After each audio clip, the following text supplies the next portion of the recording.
Hindustan news network में आपका स्वागत है। मैं अमन कुमार। आज की हमारी खास बातचीत के लिए मौजूद है आरटीआई एक्टिविस्ट गोपाल प्रसाद, जिनसे हम जानेंगे कि आरटीआई एक्टिविस्ट होना कितना महत्वपूर्ण है और ये सत्ता पर किस तरह से असर डालता है। तो सर, मेरा आपसे सबसे पहला सवाल यही रहेगा कि आपका एक आरटीआई होने का सफ़र कैसे शुरू हुआ? देखिए, मैं सूचना के अधिकार क्षेत्र में विगत 13 साल से सक्रिय हूँ। 2010 की हमारी यात्रा थी। वैसे तो इस प्रदेश के जो मुख्यमंत्री हैं अरविंद केजरीवाल, वो जब मुख्यमंत्री बनने से पहले, आम आदमी पार्टी के गठन होने से पहले, मूलतः वो आरटीआई एक्टिविस्ट ही थे। उनके साथ आरटीआई आंदोलन में भी मैं काम कर चुका हूँ।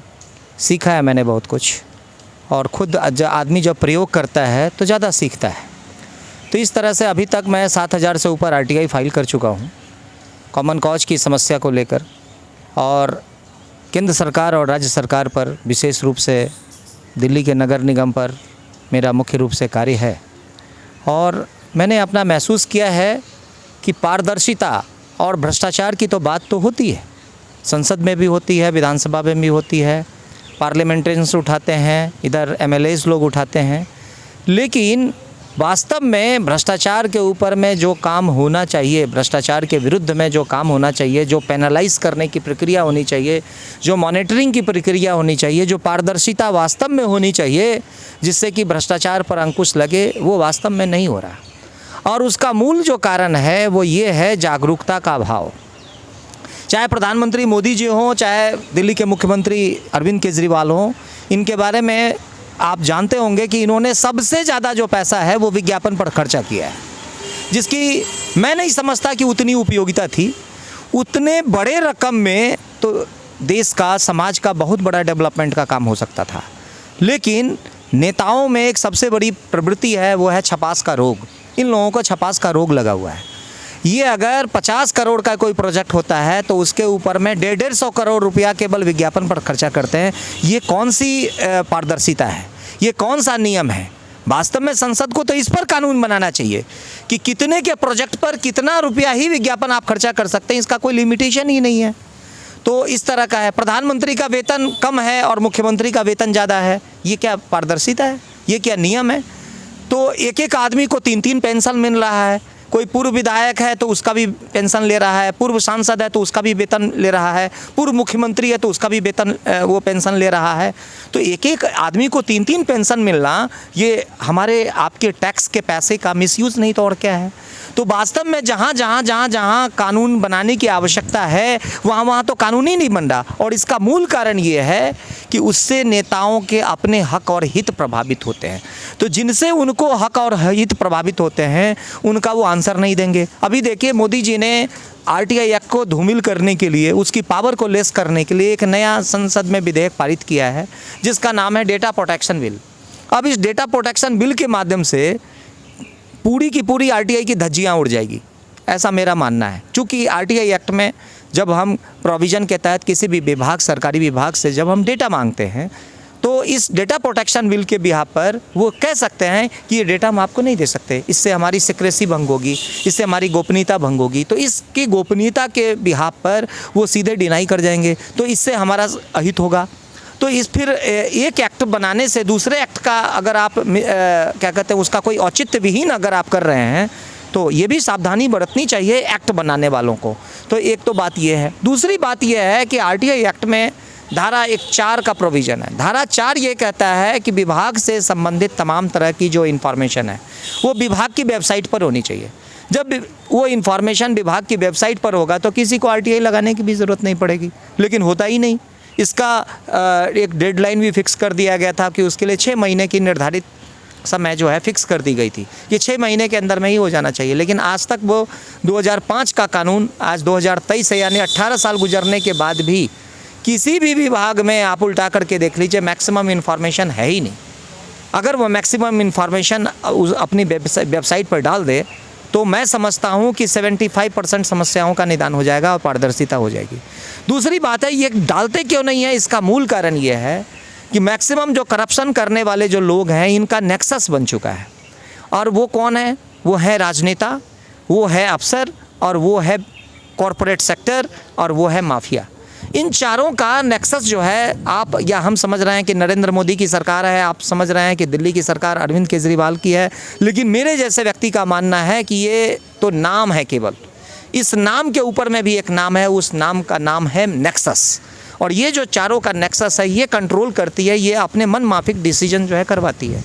स्वाभाविक है, अगर किसी ने नरेंद्र मोदी जी को 10 करोड़ रुपया चुनाव में डोनेशन दिया तो उससे 100 करोड़ का निश्चित रूप से काम करवाएगा। अडानी वही करवा रहा है।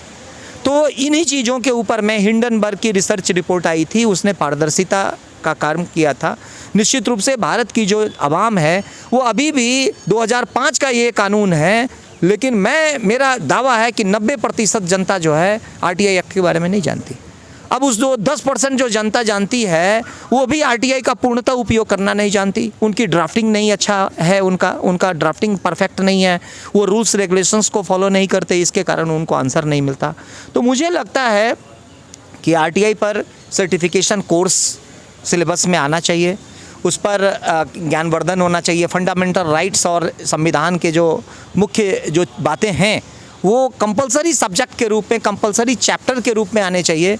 आरटीआई एक्ट के बारे में भी कंपलसरी टॉपिक के रूप में आना चाहिए, और यह जो है क्लास 6 से लेकर के और ग्रेजुएशन तक में पढ़ाया जाना चाहिए।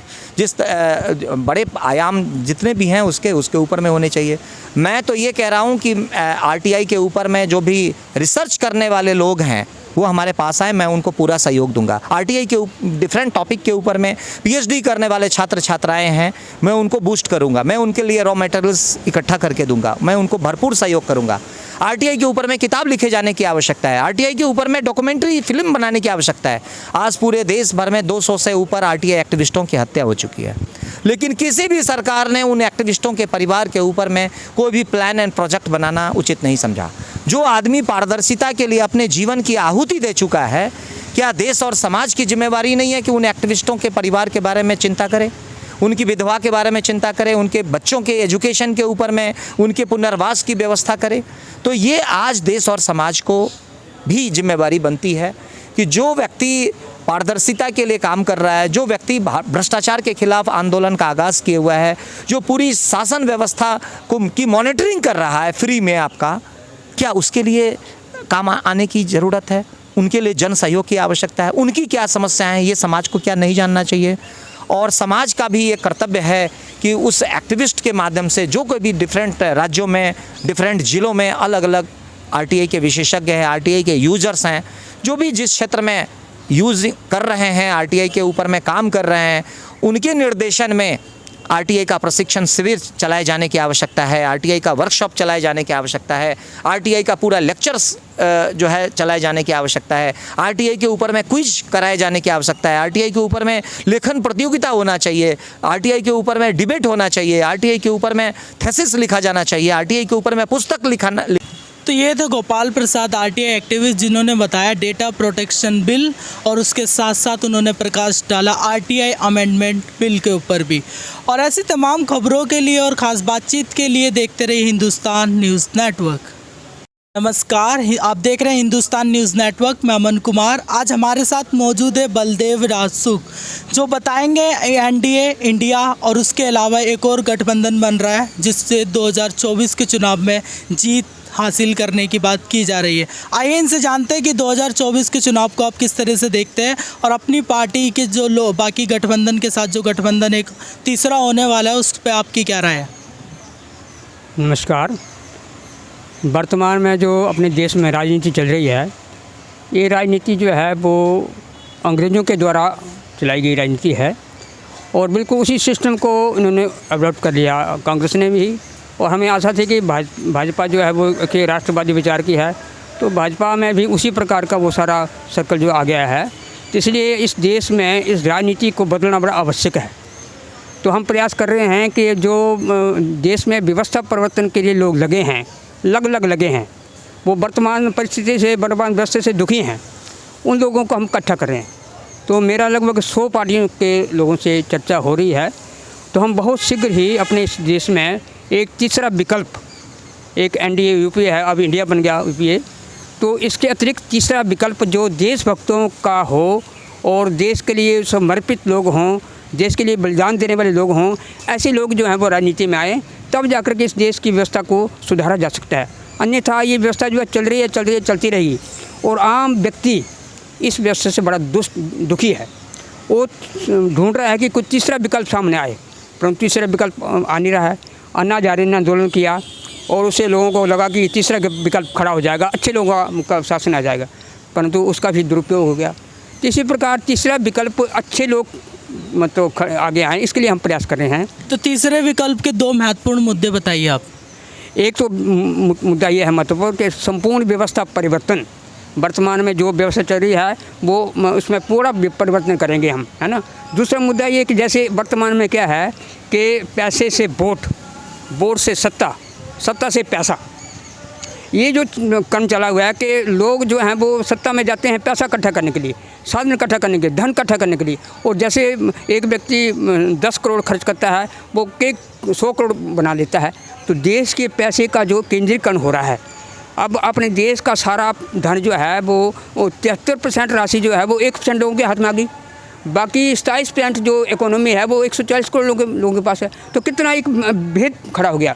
तो जैसे हम चाहते हैं कि देश की संपत्ति का देश के प्रत्येक नागरिक को समान अधिकार है, उसको अधिकार मिलना चाहिए। जैसे एक उदाहरण है, एक बाप है, उसके 4 बेटे हैं, तो उन 4 बेटों को उस बाप की संपत्ति का पूरा मिलेगा ना, हिस्सा मिलेगा ना। उसी प्रकार देश की संपत्ति जो है वो देश के प्रत्येक नागरिक को उसका अधिकार मिलना चाहिए, उसका हिस्सा मिलना चाहिए, और अब मिल नहीं रहा, तो इसको हम करेंगे। तो ये देखा आपने, एनडीए और इंडिया ही नहीं बल्कि एक तीसरा गठबंधन भी सामने आ रहा है जो 2024 के चुनाव में खास असर डालेगा। ऐसी तमाम खबरों के लिए बने रहिए हिंदुस्तान न्यूज़ नेटवर्क के साथ। मैं अमन कुमार।